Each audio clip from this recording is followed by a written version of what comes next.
Bonjour à toutes et à tous, et oui, nous sommes ici au studio de Crépin Télévision et nous avons un invité bien particulier. C'est une femme politique, vous l'avez déjà rencontrée, je suppose, sur Crépin, à Tivancelles, Saint-Hébert et même à Valenciennes. Mais pour les Parisiens, vous l'avez aussi rencontrée dans l'hémicycle de l'Assemblée nationale. Il s'agit de notre députée du Nord, Béatrice Descamps. Bonjour Madame Descamps. Bonjour. Mille merci d'avoir répondu présent ici à l'appel de Crépin Télévision. Merci à vous. Alors, Madame Descamps, vous êtes une femme politique. On va tout de même dire que vous êtes députée du Nord et que vous êtes aussi conseillère départementale. C'est aussi important de le préciser ici, j'allais dire plus en local. Mais nous allons nous intéresser à la femme politique. Alors, Madame Descamps, dites-nous tout, parce que ici, pour les gens qui ne connaîtraient pas très bien la politique et notamment les fonctions d'une femme députée. C'est quoi les fonctions d'une députée à l'Assemblée nationale? Dites-nous tout. Alors, les fonctions d'un député, c'est d'abord de légiférer, de préparer les lois. Ça peut être des propositions de loi d'initiative parlementaire. Ça peut être tout simplement travailler sur les lois qui peuvent être proposées par le gouvernement, qu'on appelle alors des projets de loi, ou proposés par d'autres députés, en les travaillant, en les amendant, et en participant au débat au sein de l'hémicycle et avant au sein des commissions dans lesquelles nous siégeons. Il y a aussi le rôle de contrôle du gouvernement lors d'auditions.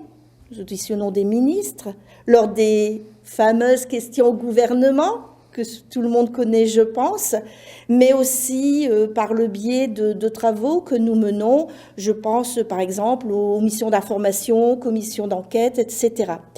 Et puis, il y a le rôle de porte-parole du territoire. C'est-à-dire qu'en tant que député, on porte la voix d'un territoire au sein de l'Assemblée nationale. Alors ça, ou vers les ministères. C'est extrêmement important, puisque vous avez un rôle, évidemment, depuis l'Assemblée nationale, sur les événements aussi locaux et sur les locaux. Oui. On vous voit fréquemment avec les locaux, pour des petites associations. Vous faites le déplacement, vous passez du temps. Ça, je pense que c'est important aussi de le rappeler.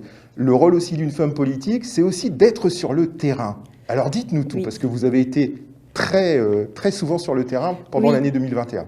Tout à fait. Alors pour moi, je le disais, de toute manière, on ne peut pas être député, on ne peut pas bien travailler au niveau national si on n'écoute pas le territoire, si on n'écoute pas les professionnels, les habitants, les associations. Lorsqu'on prépare une loi ou lorsqu'un texte va arriver au sein de l'Assemblée nationale, on sait que nous allons le travailler. Je vais prendre un exemple, un texte sur l'agriculture. On ne peut pas, on va lire, on va comprendre certaines choses, on va pour certaines moins les comprendre. Mais c'est là où il est important d'avoir au préalable échanger et écouter, être à côté de nos agriculteurs par exemple, si je prends l'exemple de l'agriculture. Et donc pour moi, être élu au niveau national, je vous disais tout à l'heure, c'est porter des projets, des problématiques du territoire parfois, mais c'est aussi écouter ces habitants, écouter ces personnes qui vont me permettre de travailler au mieux, je ne vais même pas dire de bien travailler, mais en tout cas de travailler au mieux en les ayant entendus, en ayant compris leurs problématiques et de défendre tout cela au sein de l'Assemblée.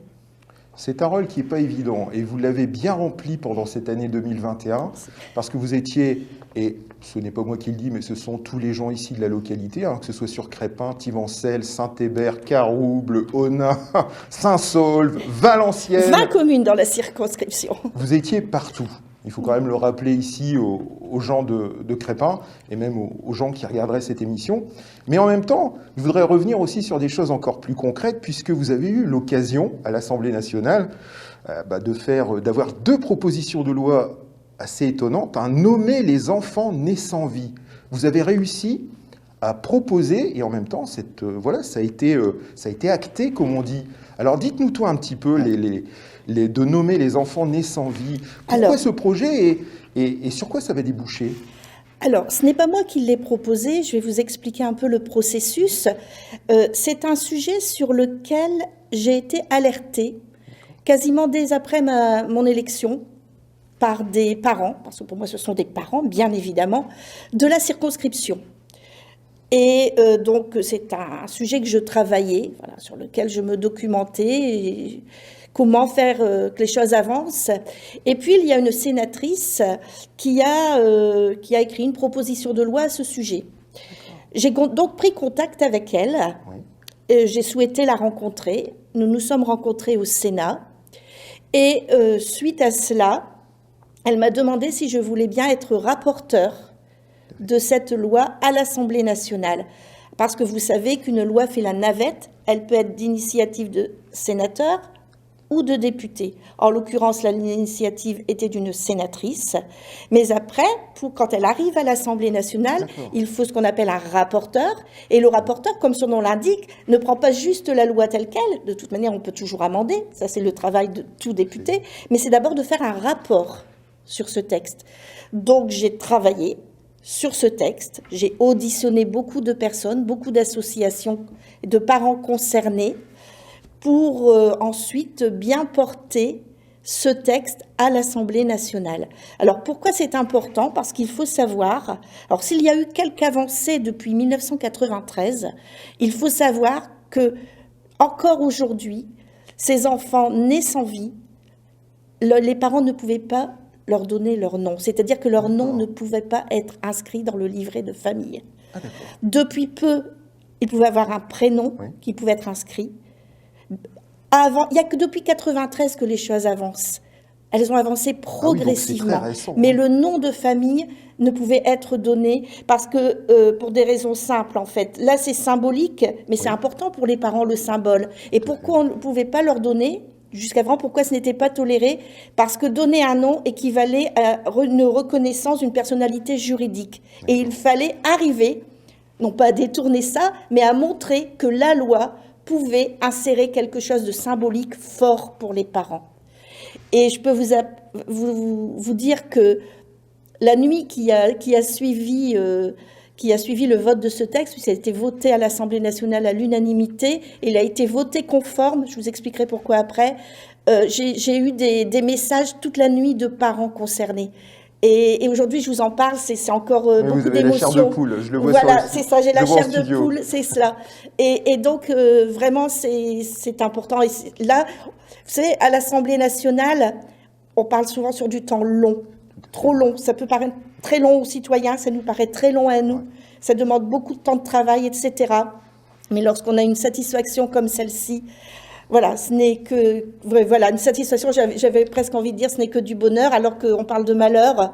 Mais ces parents-là, c'est tellement important pour eux que je suis vraiment très, très heureuse d'avoir porté... Ce que vous êtes en train de dire, c'est que vous avez soulagé le cœur de nombreux parents. Et pour eux, c'est très important. Très important. Voilà. Et ce n'est pas fini, puisque vous avez fait le bonheur des parents, mais il faut tout de même revenir aussi sur... cette proposition de loi sur l'accompagnement des enfants atteints de maladies chroniques. Oui. Dites-nous un petit peu tout là-dessus. Alors, le handicap, grâce à la loi de 2005, a été enfin, à partir de ce moment-là, vais-je dire, pris en compte dans notre législation.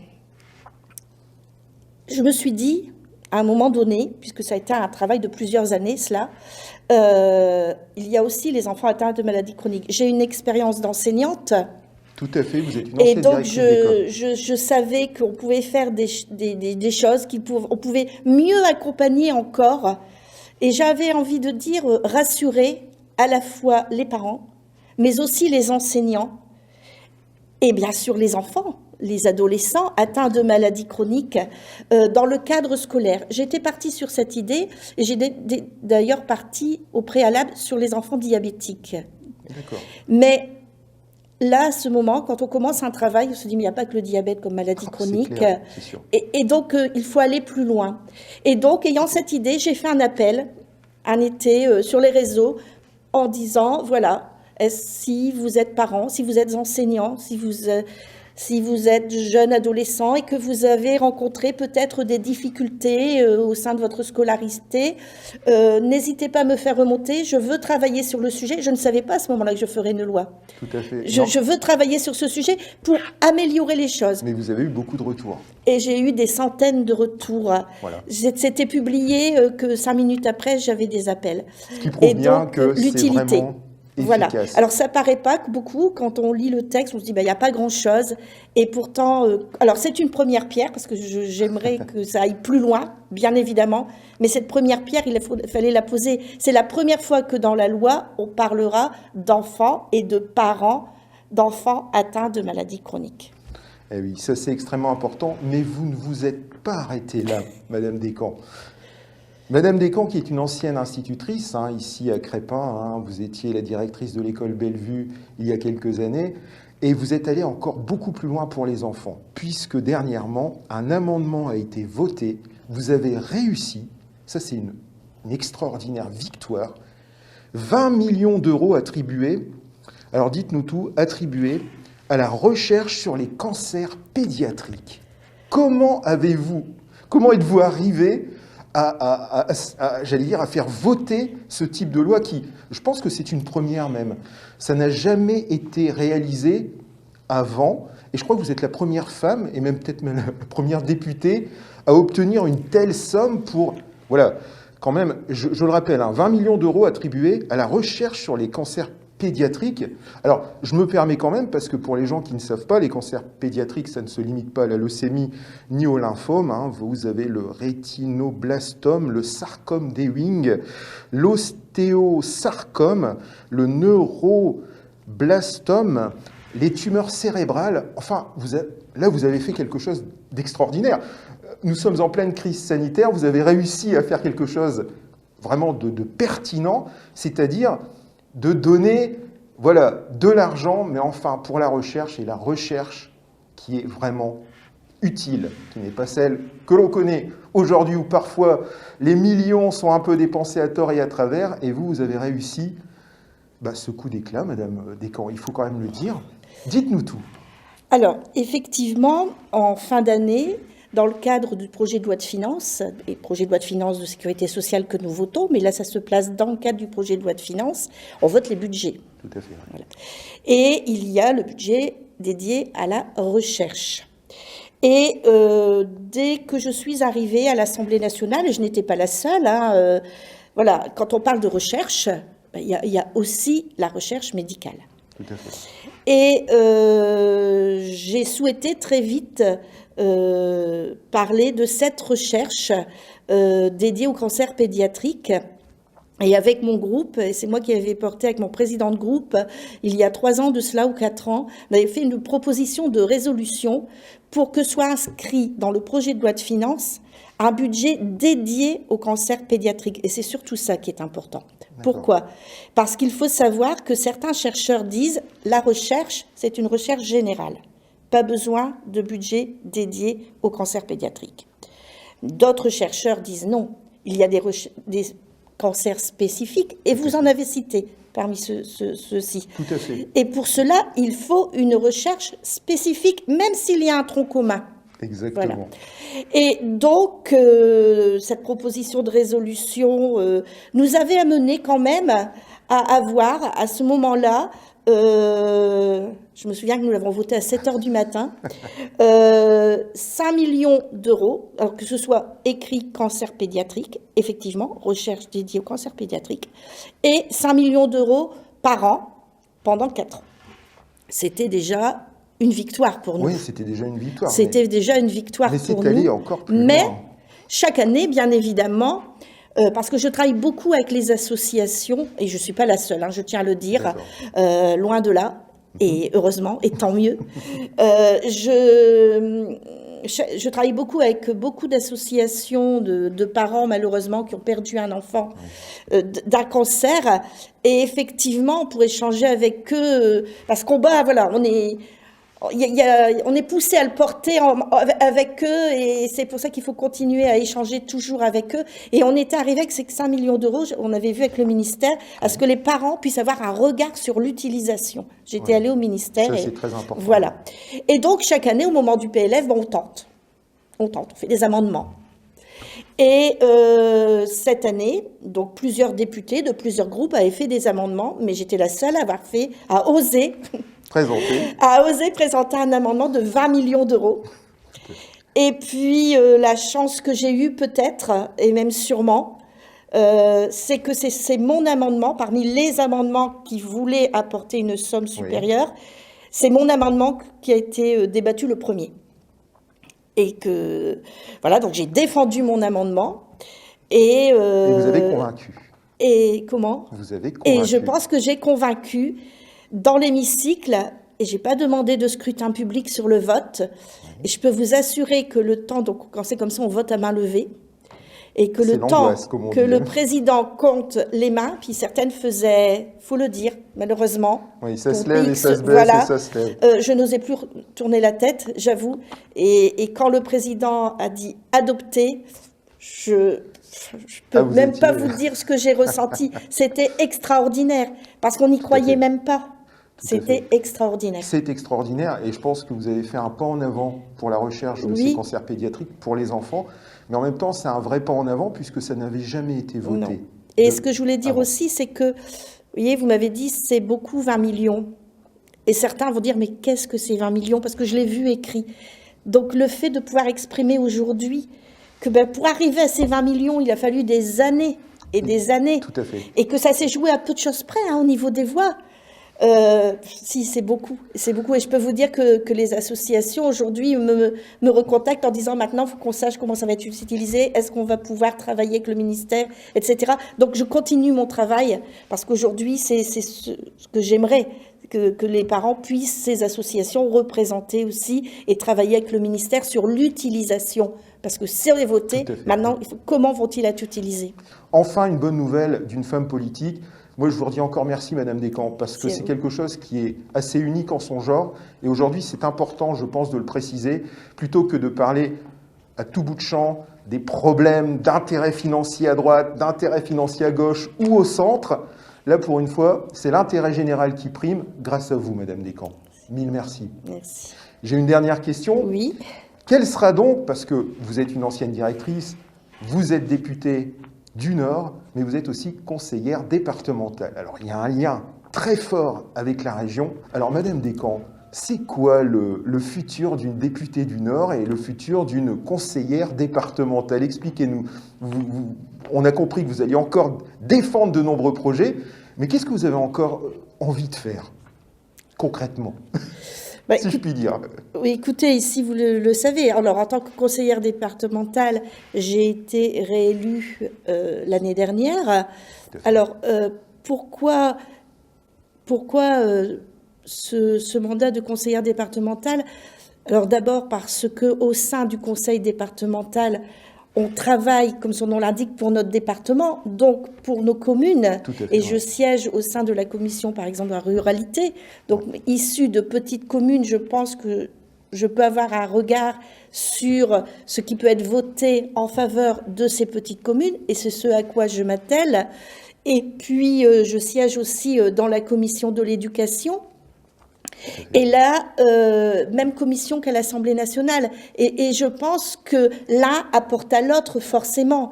Et être au sein du conseil départemental, c'est pareil. Je vous parlais tout à l'heure des projets du territoire que l'on pouvait porter au national. C'est cela aussi.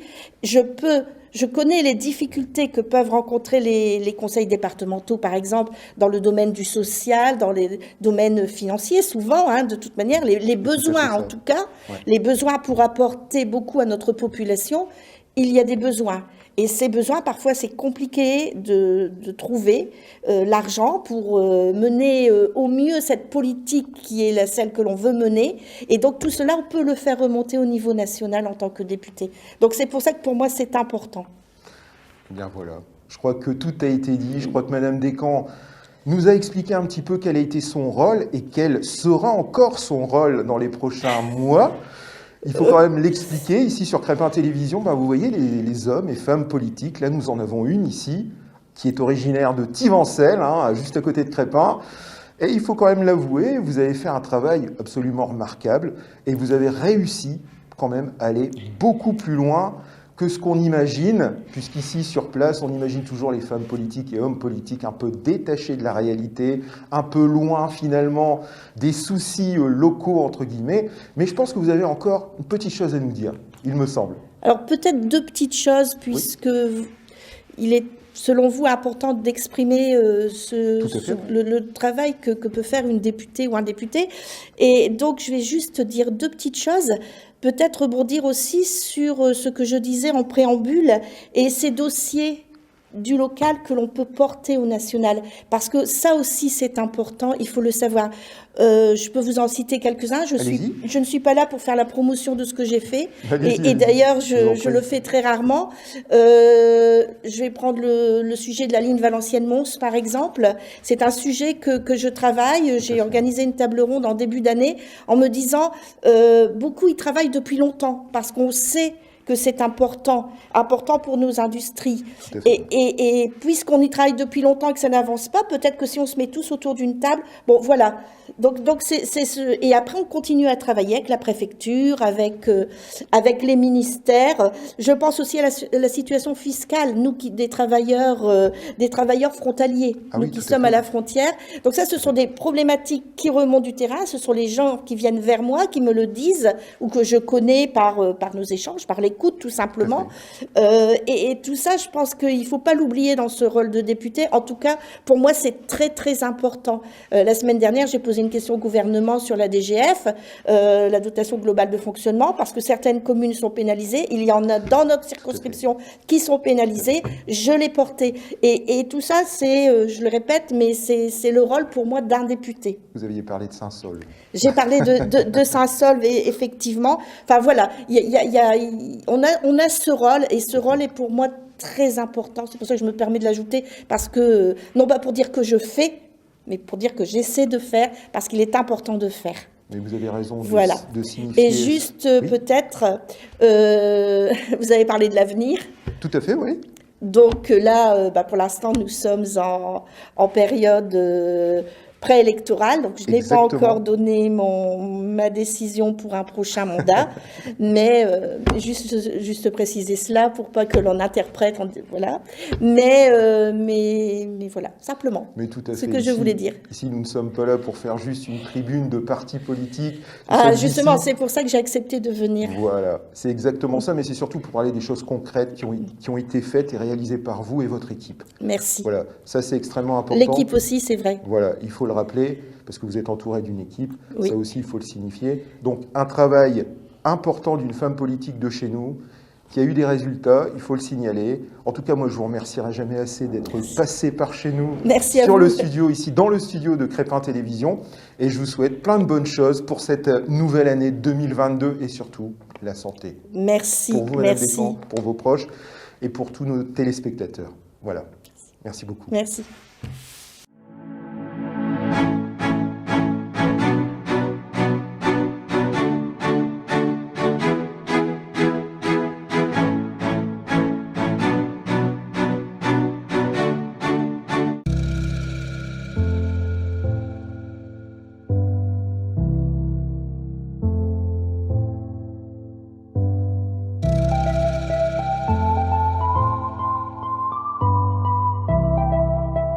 Monsieur Oasis, donc le directeur général des services, quitte la ville de Crépin pour des raisons, on va dire, professionnelles, parce que voilà, il a occupé ce poste pendant 5 ans à Crépin. Avant ça, c'était sur la commune de Cavrochin, donc il connaît quand même bien le secteur. Après avoir discuté avec lui, bon voilà, à un moment donné dans la vie, les gens sont obligés de faire des choix professionnels, des choix familiaux, pardon.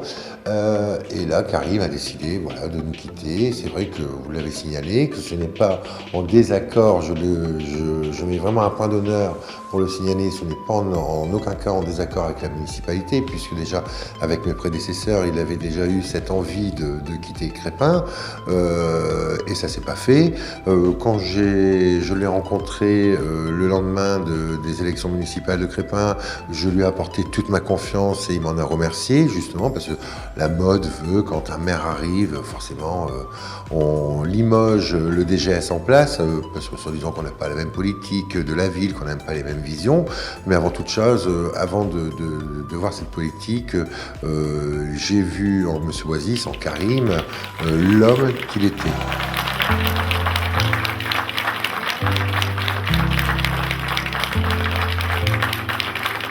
Alors la fonction de directeur général des services, c'est celle de permettre la continuité des services et des activités au-delà effectivement des sensibilités politiques ou des projets politiques des différents candidats ou des listes de candidats. Et comme je le disais, la continuité est essentielle, puisque même si les élections surviennent, les demandes des habitants restent les mêmes avec des attentes fortes. Donc effectivement, moi ce que j'avais vraiment en tête, c'est organiser au mieux les services, même si on sait qu'il y a des impondérables, et on pourra citer par exemple la pandémie, qui a malheureusement heurté la vie courante, et on espère vraiment qu'à un moment on pourra aboutir à une vie normale. Mais c'est cette idée-là, c'est de rester sur la continuité, et puis aussi sur l'effectivité des services, les maintenir tels qu'ils doivent être pour répondre dans des conditions acceptables, puisqu'on sait aussi qu'il y a un regard de plus en plus entre guillemets, de plus en plus présent des différents acteurs, qu'ils soient publics ou voire même des publics.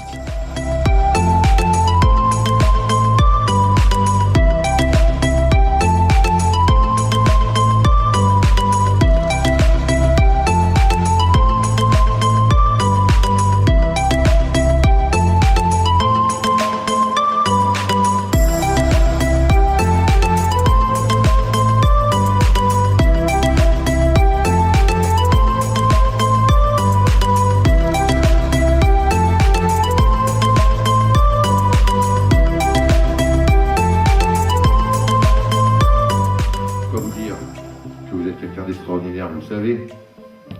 C'est ce qu'on me dit. C'est ce qu'on me dit. Donc ça va. Quelqu'un de simple, vous êtes quelqu'un de simple. Élégant, vous êtes élégant. Professionnel, vous êtes professionnel.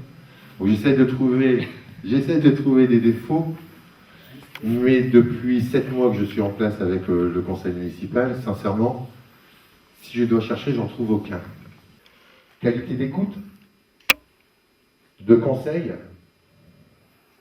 pertinence, compétence, professionnalisme, perfectionnisme, dans le bon sens du terme, je précise, empathie, respect, discrétion, haute considération pour ses interlocuteurs, disponibilité sans faille pour ses collaborateurs et les élus, pédagogue. Il n'hésite jamais à prendre de son temps pour écouter, expliquer, formuler ou reformuler. Des conseils toujours avec patience, vérifier et revérifier les dispositions législatives ou réglementaires, la jurisprudence, bien qu'ils les connaissent déjà par cœur. Alice, qui vous connaît si bien, a exprimé cette comparaison. Monsieur Boisis, c'est de l'horlogerie fine. Nous vous souhaitons de vous épanouir pleinement dans vos nouvelles fonctions et vous assurons que la porte de Crépin vous est toujours ouverte. Encore merci, Karine.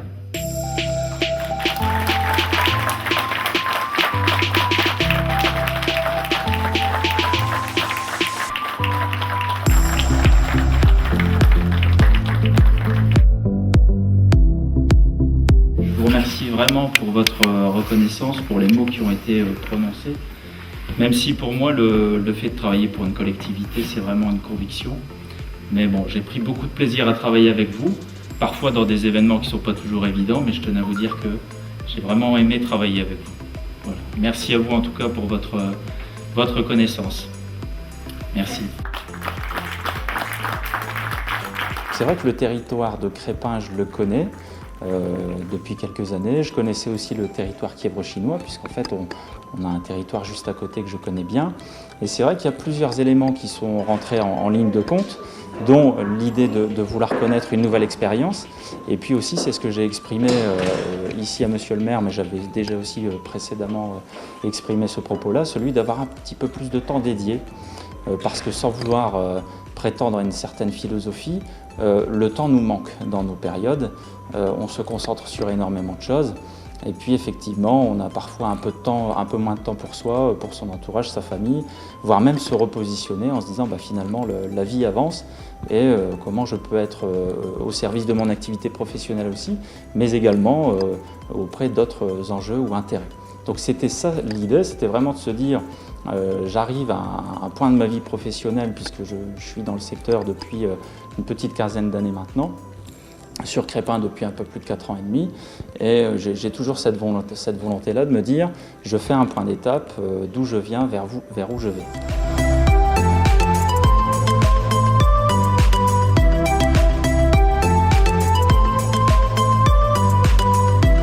Ce pot de départ aujourd'hui, je le trouvais tout à fait normal parce que les employés de la commune ne sont pas là uniquement pour amener un travail, mais il y a aussi une reconnaissance de la part des élus qu'on doit avoir et de la part des Crépinois, parce que sans eux, la municipalité et la ville ne pourraient pas fonctionner.